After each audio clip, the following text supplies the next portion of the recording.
The sound of my own name startled me. Not the way you expect, not from a neighbor calling out, or a friend's voice. It came from the lips of my grandson, sharp and cold, mid-sentence, halfway through telling someone I no longer had a place in my house. Grandpa will have to leave. It's not personal, but the optics. He glanced at me briefly, as if I were just another obstacle on his political campaign trail, the kind you step around without breaking stride. For a moment, I didn't move. My cane rested under my palm, its polished handle warm from my grip.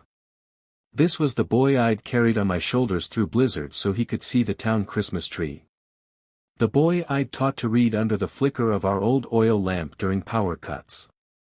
The boy I'd defended when other kids mocked his hand-me-down clothes. And here he was, 35 years old, candidate for the regional council, standing in my living room like a stranger in a tailored suit, evicting me from the home I had built. His age shifted uncomfortably, pretending to scroll through her phone. It's just, better for the campaign, sir. Your style of living doesn't align with the image we're building. My style of living. The chipped mug I drank my tea from. The faded armchair his grandmother used to knit in. The vegetable garden out back that had fed us through 2 recessions. Apparently, those were all political liabilities now. I didn't argue. That would have been too easy for him. Instead, I nodded once, slow and deliberate. Understood. His relief was immediate. Thank you for being reasonable, Grandpa. We'll arrange a small place for you. Out near the highway, it's quiet. I said I understood, I interrupted. The way his eyes flickered told me he'd heard the difference between agreement and acknowledgement. I left the room before he could say more, each step measured, my pulse steady. Upstairs, in the drawer beneath the spare blankets, lay a folder I hadn't touched in 20 years, not since my wife passed. Receipts, letters, photographs. Proof of the life I'd built for him when he had nothing, and I had almost as little. That night, I lay awake listening to the faint hum of his campaign team downstairs, their voices blending into the distant traffic. I remembered the late nights I'd worked double shifts at the steel plant to pay for his university fees, the extra hours fixing tractors and fences for neighbors so I could buy him his first suit. I remembered the day he swore, with the sincerity only the young can muster, "Grandpa, I'll never forget what you've done for me." He had forgotten. But I hadn't. The next morning, I packed 1 suitcase. Just the essentials, clothes, a few personal papers, and the only photo of him and his grandmother together, taken when he was 6, missing his front teeth. I left without ceremony. No goodbyes. No final look at the house. But I didn't go to the quiet place near the highway. I went to the city. By noon, I was sitting across from an old acquaintance in a cramped cafe, the air thick with the smell of burnt coffee. He was older now, hair grayer, but his eyes were the same, sharp, restless, always looking for the next story. "Journalist," I said, sliding the folder across the table. "You wanted a real political scandal. Here's one." He didn't open it immediately. Just studied me, as if weighing whether the quiet old man in front of him could possibly be sitting on something worth risking his career for. "What is it?" he finally asked. "Everything he's tried to bury," I said. "Every deal he made before the cameras started following him. Every lie. Every hand he shook that shouldn't have been shaken." I leaned forward, my voice low, calm. "You want the truth? I've been collecting it for years." The journalist's fingers tightened on the folder. Somewhere in the distance, a church bell struck noon. It was time. He always said politics was a game of optics. That Sunday afternoon, standing on the steps of the town hall, I watched him play it like a seasoned actor. The crowd clapped, cameras clicked, his campaign slogan fluttered above him in bright blue letters, "A New Future." He smiled the same smile I used to see when he'd win at chess, a smile that said he'd already planned the next 10 moves. Only this time, I knew what was coming for him. 2 nights earlier, I'd sat in the journalist's apartment, papers spread across the table like a surgeon's tools. Bank statements, undeclared property deeds, email printouts, all in his own name, all impossible to explain away. The journalist, Vance, kept pausing to whistle low under his breath. "You've been sitting on this for years?" he asked, eyes scanning another signed contract. "I didn't know if I'd need it," I said simply. "Turns out I do." What I didn't tell Vance was that I'd started keeping those files long before my grandson ran for office. I'd seen the shift in him early, the expensive watch he couldn't afford, the late-night phone calls he wouldn't explain, the sudden trips to meet donors that left his bank account swollen. He thought I was too old to notice the patterns. Now, on the town hall steps, he shook hands with a man I recognized from one of those files, Victor Lanning. The developer who'd been quietly buying farmland on the edge of town, pushing families off their land with legal tricks and under-the-table payouts. My grandson had signed 2 contracts with Lanning 3 years ago. Both were illegal under zoning laws. The camera flashes made them look like old friends. I stayed at the edge of the crowd, close enough to hear when a local reporter asked about affordable housing, the same project he'd promised to champion. He smiled, deflected, and started talking about economic growth and opportunities for young families. Vance was beside me, hidden in the press swarm, recorder in his pocket. He was here for the second part of my leverage, the voice recording. Not mine this time. My grandson's. A private call from 2 months ago, back when he still thought I was harmless. In it, he laughed about milking the donors for all they're worth before the election and admitted he'd kill the housing project after winning, just to keep land values high for his friends. Vance had listened to it twice and said, this alone could gut him. Not yet, I'd told him. We build the fire first. Then we throw on the gasoline. Now, as the rally wound down and my grandson waved from the podium, I saw the first crack. A woman from the local housing coalition had slipped through the crowd, shoving a printed photo into a cameraman's lens, a photo of my grandson and Lanning at a private dinner. The same one I'd given Vance to leak anonymously.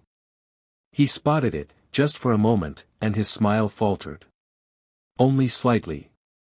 But I saw it. He wrapped up his speech quickly after that. His aides hustled him toward a waiting black sedan, and the crowd began to drift. Vance leaned toward me. The story's moving faster than I thought. By tomorrow, they'll be asking about Lanning on record. I nodded, eyes still on the sedan's tinted window. Good. Let him sweat a little before he starts running. As the car pulled away, I caught my own reflection in the glass of a storefront across the street. An old man with steady eyes, standing alone in the cold. The man my grandson thought he could erase for convenience. I turned and walked away. There was more to give Vance. And the next piece would make the Lanning story look like a minor misstep. Because tucked inside that folder was a contract with my grandson's signature, one that tied him to a shell company funneling campaign funds into his personal account. By the time we used it, there'd be nothing left of his new future but ashes. The shell company paperwork was buried deep in the folder. I'd kept it there for years, never sure if I was protecting him from the world, or the world from him. The first time I saw it, I'd asked him outright. We were sitting in my kitchen, 2 mugs of tea between us, rain hammering the tin roof. What's Northbridge Consulting? I'd asked, sliding the paper across the table. He didn't miss a beat. A client contact service. Perfectly legal. It's how campaigns connect with community donors. He'd even smiled while saying it. But I'd been a welder for 40 years, I knew the smell of molten steel, and I knew the smell of a lie. Now, in Vance's apartment, that same document lay in the center of the table. His fingers tapped the paper. This company doesn't exist outside a P.O. box in Delaware, he said. And these incoming transfers, they match his campaign donation dates to the day. In plain words, my grandson had been skimming his own campaign funds.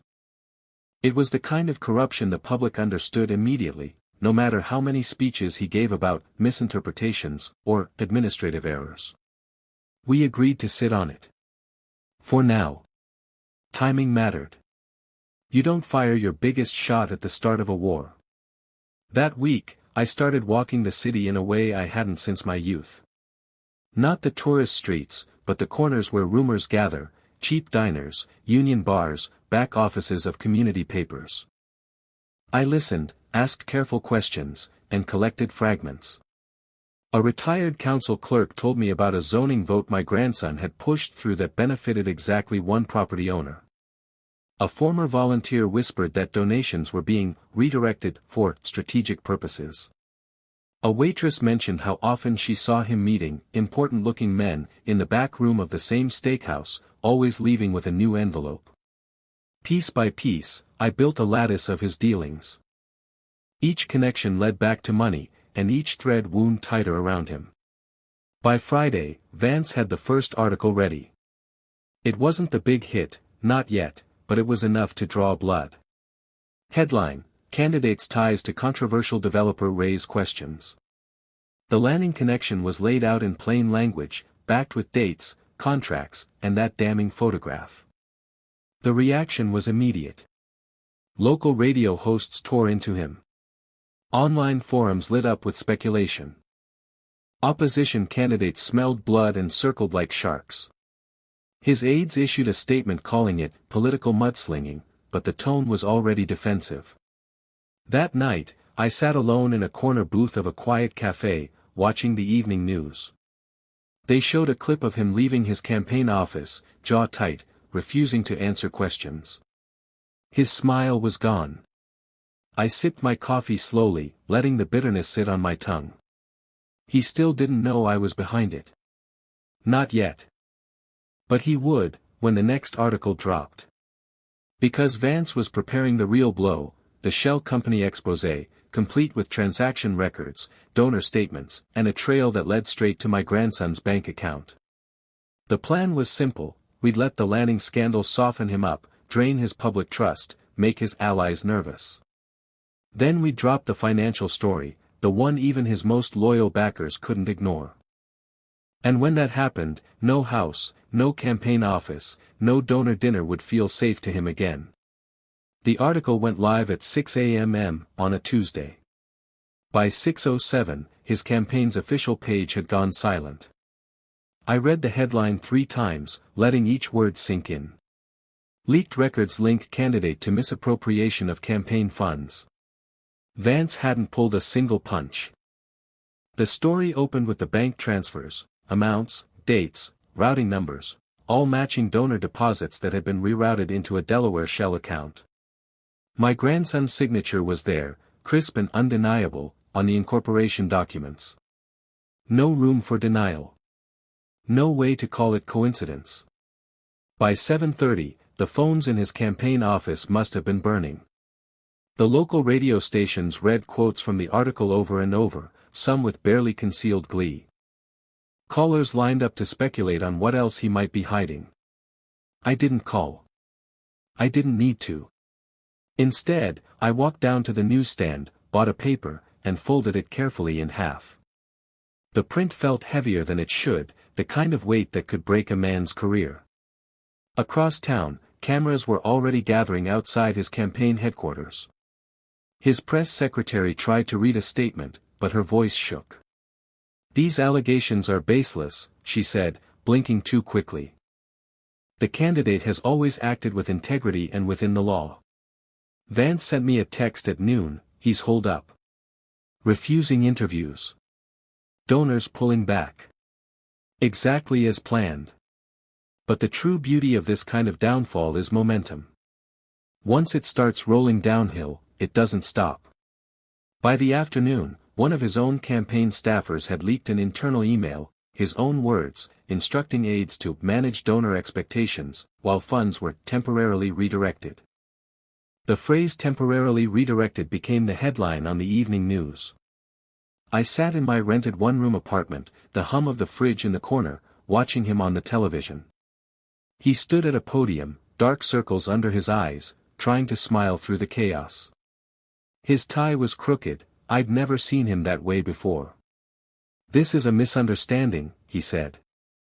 "An accounting error we are working to resolve."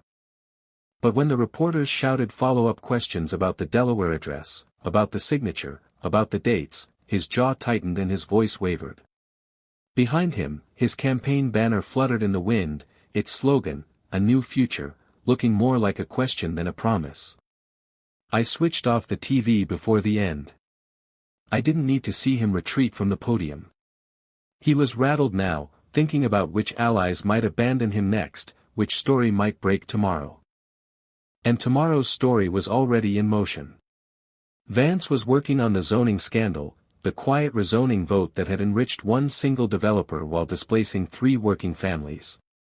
It would be easy for the public to connect the dots: developer donations, legislative favors, and my grandson's growing list of misunderstandings. I leaned back in my chair, staring at the ceiling. This was no longer about eviction or politics. This was about showing him, and everyone else, that the man he tried to discard could still decide the outcome of his life. It started with a single photograph, grainy, taken from across the street. My grandson stepping out of Victor Lanning's office with a leather briefcase in hand. The timestamp put it exactly 1 day before the zoning committee's closed-door vote. Vance had been sitting on the image for a week, pairing it with documents pulled from public archives, zoning maps, meeting minutes, property transaction records. When stitched together, they told a story even the evening news could follow without squinting. Headline: Candidate's zoning vote benefited single developer, families displaced. By mid-morning, the victims had names and faces. The Petersons, third-generation farmers who lost 80 acres of pastureland. The Nunez family, forced out of their duplex when the property was slated for redevelopment. A retired mechanic named Doyle, living in a motel since his lease expired under the new zoning rules. The article showed them all, standing in front of their former homes, the "for sale" signs leaning in the wind.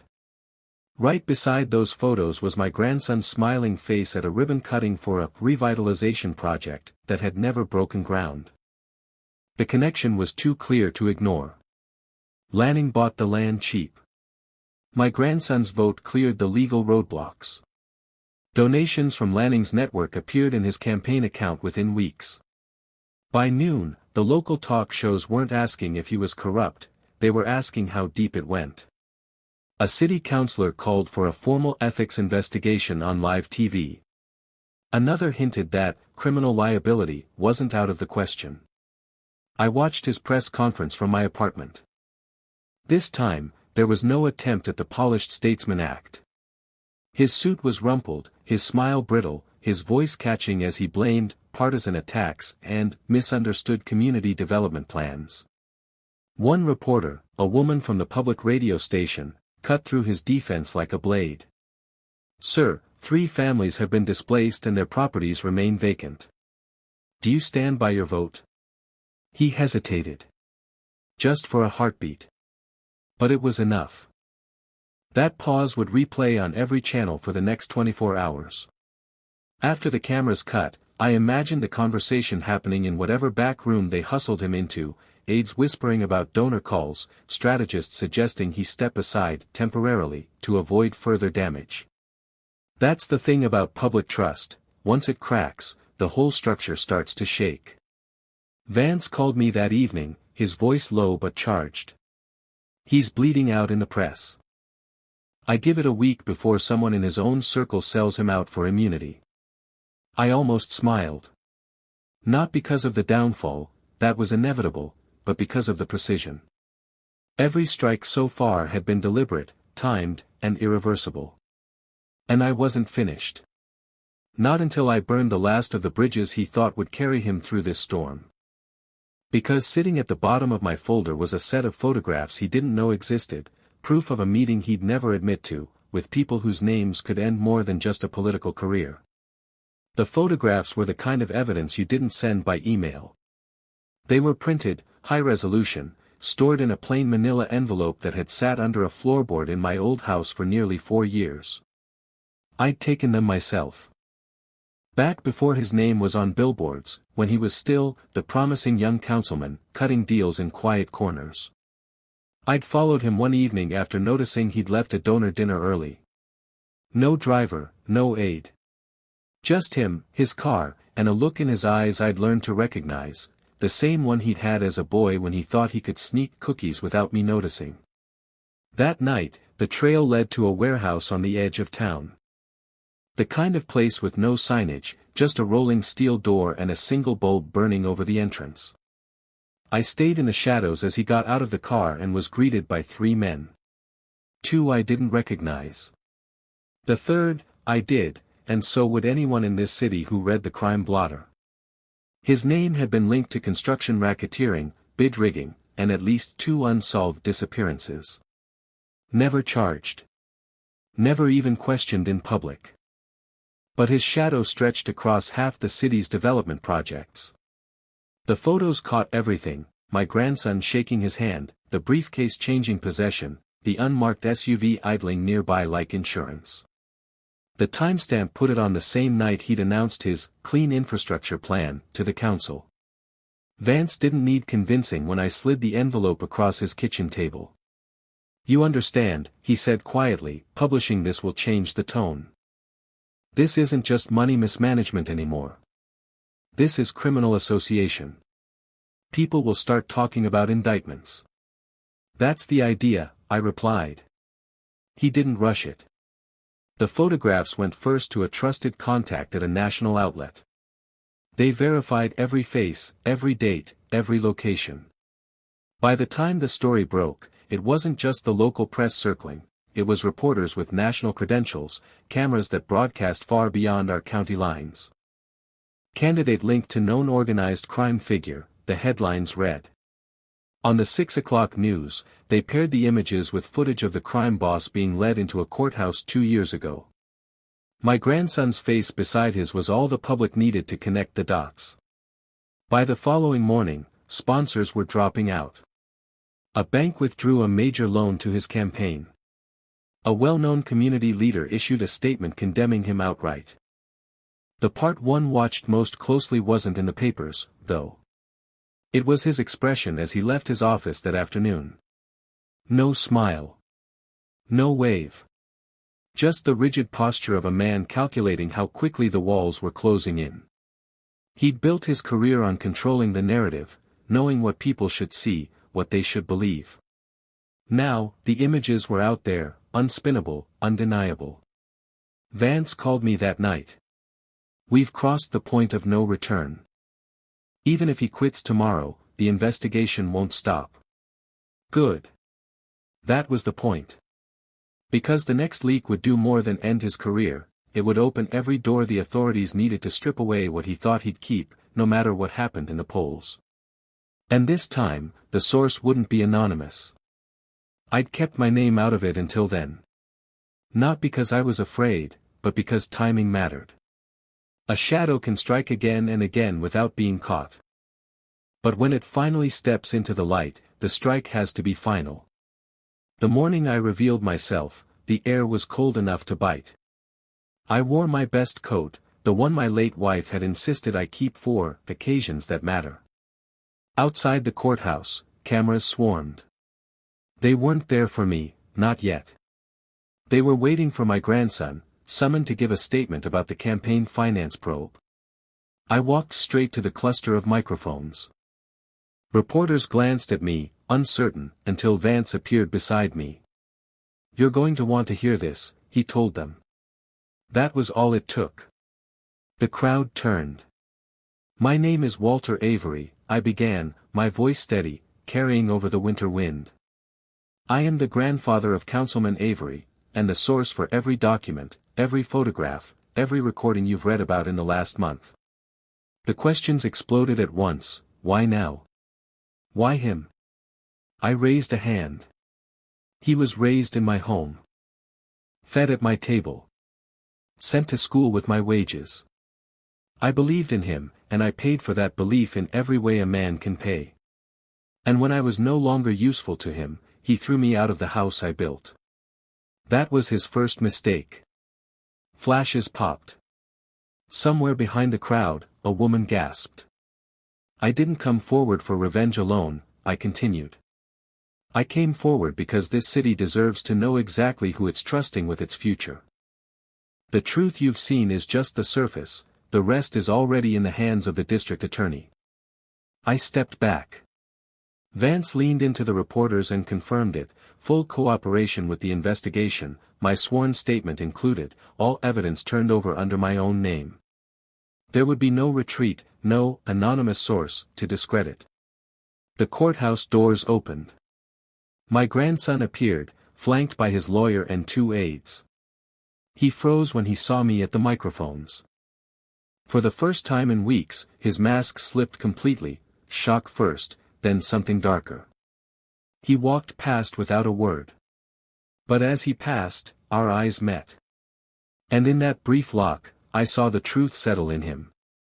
It wasn't the press. It wasn't his rivals. It was me. That evening, the news channels ran the clip on repeat, my words, his reaction, side by side. By nightfall, half his donors had issued statements of concern, and 2 prominent backers had called for him to suspend his campaign. But the most important call came to me. The DA's office. They wanted a formal meeting to review the rest of my files. I agreed, of course. Because the next step wasn't just to end his career, it was to take away every dollar, every property, every false foundation he'd built. The district attorney's office didn't waste time. 2 days after my statement, I was sitting in a conference room with 3 prosecutors, a financial crimes investigator, and a court reporter typing every word. The evidence folder, worn at the edges from years of handling, sat between us.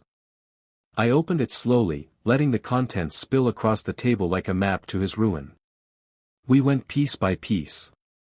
The shell company ledgers. The zoning contracts. The crime boss photographs. Even the voice recordings, played aloud, his laughter echoing against the sterile walls. The investigator, a woman with eyes like ice chips, didn't blink through any of it. Mr. Avery, she said finally, this isn't just political misconduct.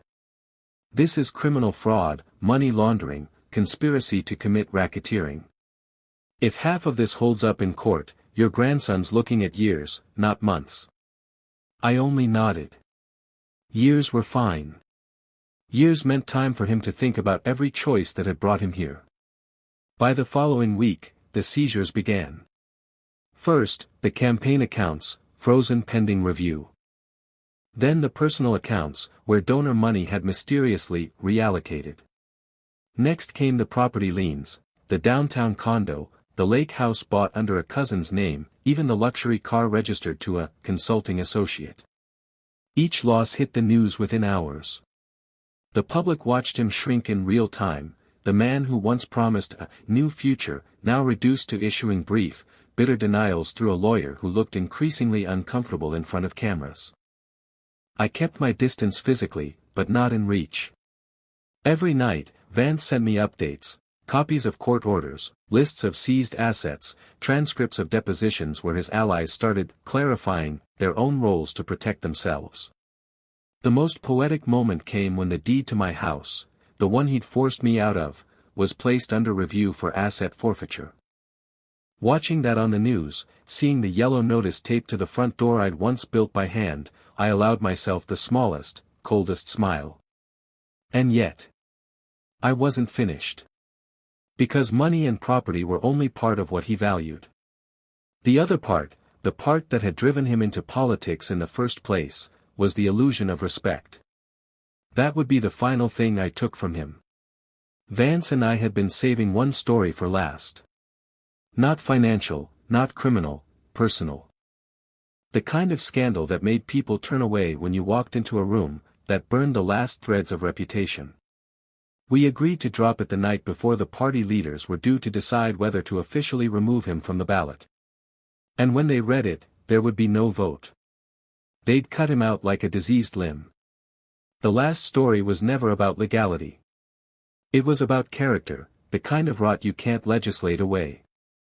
Vance had the file ready for weeks: emails, hotel receipts, private messages from a whistleblower who'd once been part of his campaign's inner circle.